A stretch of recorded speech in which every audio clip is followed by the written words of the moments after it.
Hello again. Thank you for joining me on another video. So today I'm talking about sovereignty. So I've noticed that people kind of butt up against each other a lot, and humans especially have a very interesting territorial nature.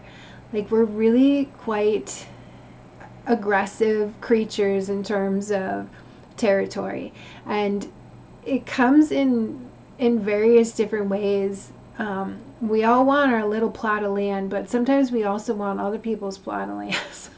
So territorialness comes up in strange ways in our relationship with each other. And when you're on the spiritual awakening path, this is one of those issues that we really have to get very deeply in contemplative. Contemplative, that's the word I'm going to use. We have to contemplate this very deeply in order to really grasp the importance of our own sovereignty, so that we can be in right relationship with others in an honest way. So until you're fully sovereign in your own soul and really grasp the full magnitude of that, the Atman, right? The whole, but in this little part, right? Once you fully grasp that level, then you are free to move about the cabin, right? So I'm just going to discuss, like, it kind of came to me that this comes through in phases. Like, we have phases that we go through as we reach for or finally get to this stage of sovereignty where we're like actually sinking into that heart space, that powerful place of like you're not surrendering to something that isn't you, so you just let go and then it's there and it feels awesome. Sovereignty. So but we start out clueless, right? That's what I remember. Like, obviously, I'm speaking from my own perspective. There's a million caveats to everything. Everybody's journey is unique, so I absolutely respect and honor that. So I'm just food for thought on what my experiences has been, so that you can kind of check in and see if it's true for you or how it was different for you, so that we're all communicating in ways that inform each other and we can all grow together, right?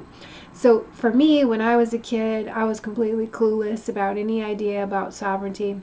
Knew nothing, thought about it zero. I didn't think about authority. I didn't think about sovereignty. I was a little self, and I was very aware of the world that I lived in, that there were people who put demands on me.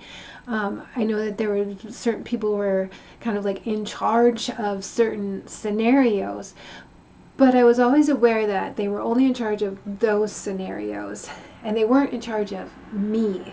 So I was able to like discern the difference, and so it was never an issue. I didn't like sit and think about those things at all. I was just my own little independent exploring the world self in a very clueless, innocent way, right? So that's kind of like the first phase that we all kind of come into, and then at some point we start running into the idea of authority that's much more impactful and concrete, really. And so the next phase we go into after that kind of clueless phase is relationship with authority. So this is where we're really like, okay, that person has these set of demands, and they have power to make those demands come to fruition. And it is understanding how to be in relationship with people who have that kind of authority. So you're going to see this in your own family and your caretakers and the authority they have over you. You're going to probably push those boundaries a little bit, but understanding that they have authority over you and our larger institutions and the authority that exists there, and you get into relationship with it. So you get a job, and you're the context that you have a job in is a form of authority, and then you're in relationship with it, and there's rules. You fill out all the forms, you get your W-2s, you get your paycheck once a week, you have to check in at this certain time, you check out at that certain time. There's a set of rules that you obey while you're at work. just to give an example. And then that can apply to any a relationship you get into with authority. It's like a set of boundaries that have consequences, and we go from this innocent state of being to contract and relationship with authority to varying degrees. So some people never go that route. They will always be just a little bit feral, just a little bit wild. They've taken a look at what authority is and they said no thank you. They will still obviously go through certain, there are other forms of authority in terms of like weather patterns and Mother Nature, and if a pack of dogs comes after you, you might get eaten depending on how wild and hungry they are. Things like, there's still, authority is still present. You will still have to go through the developmental phase of understanding your place in relation to things that are stronger than you and making demands of you. It's twofold. It's not just that they're stronger than you, it's that they're also making demands of you. But when Mother Nature wants to make herself known, it does kind of come through in that regard. And some people don't really make it out of this phase. Some people find a comfortable way to be in relationship with authority. They get their needs met that way.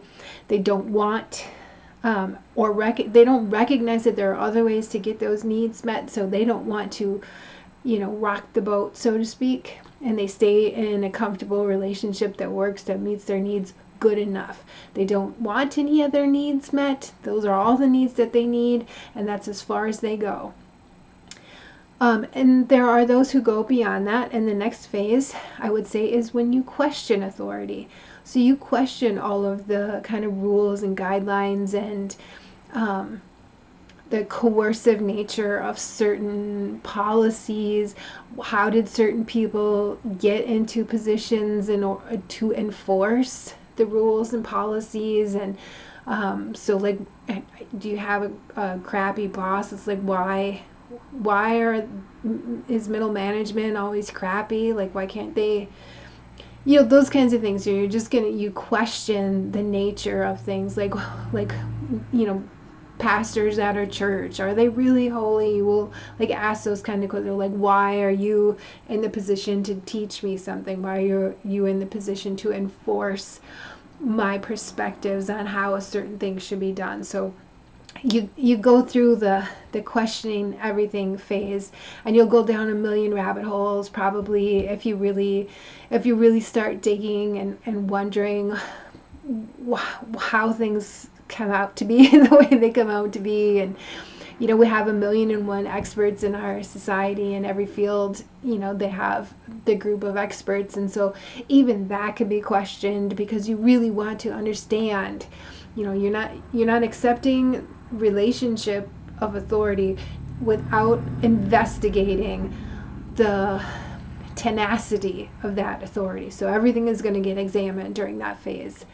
Once you kind of get through that phase of looking at everybody else's authority, now you want to start applying your own, and you want to be using and utilizing authority in the world. So you're going to be projecting wants, goals, ideas, whatever it may be, out into the world and seeing how it is received and brought back to you.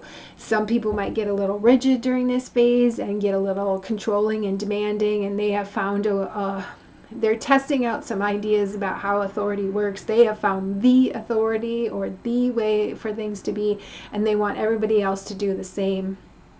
And so it's like the mini-me kinds of, authoritative questioning and experimenting. But for most people, it's that making choices phase. Like, you recognize that you need to be making choices in your life in order to have some return of investment, right? What you put out is going to come back, and you have to make the choices that bring back what you actually want to see. And so you'll test a little bit, how far can I push this thing? How far does this authority spread?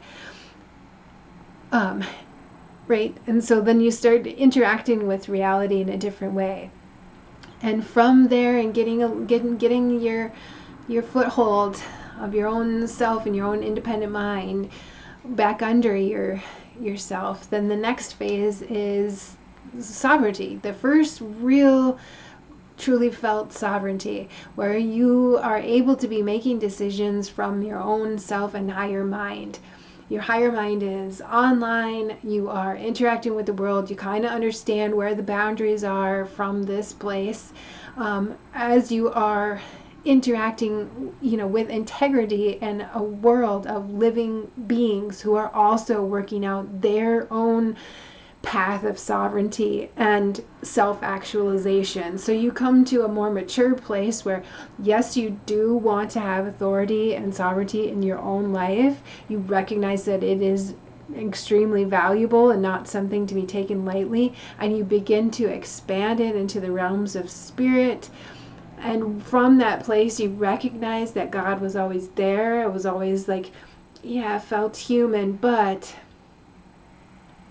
that power and that presence that actually makes you sovereign, that makes the world respond from this pure place of consciousness, was never not there.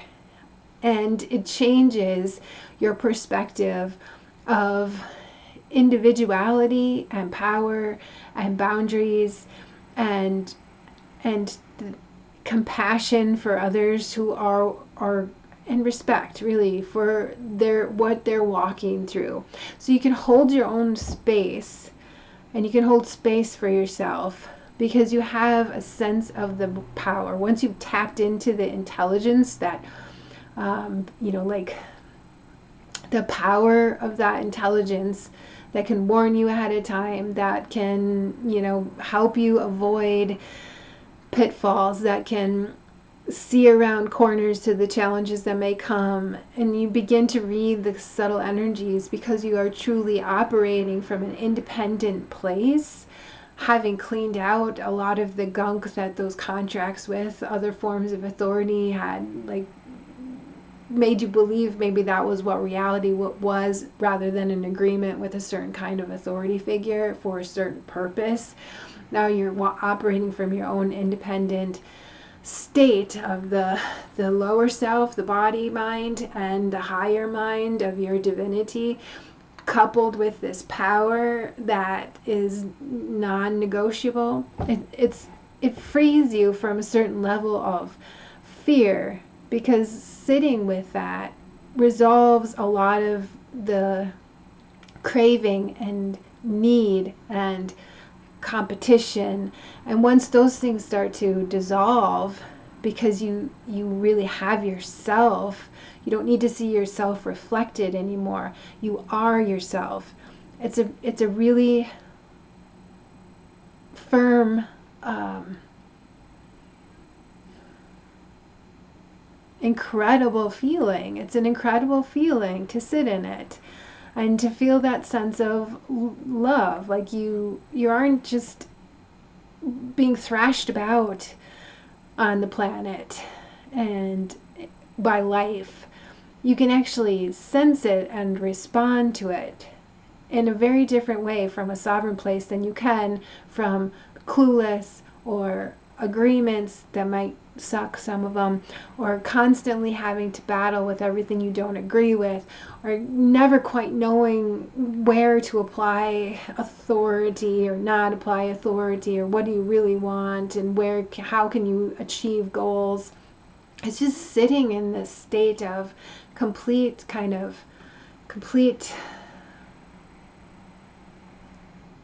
awareness of stability and perfection, and that everything is moving anyways, but it doesn't change that stability and perfection that holds you. So like when you're younger, you have to do certain things in order to get certain things, and that feeling goes away.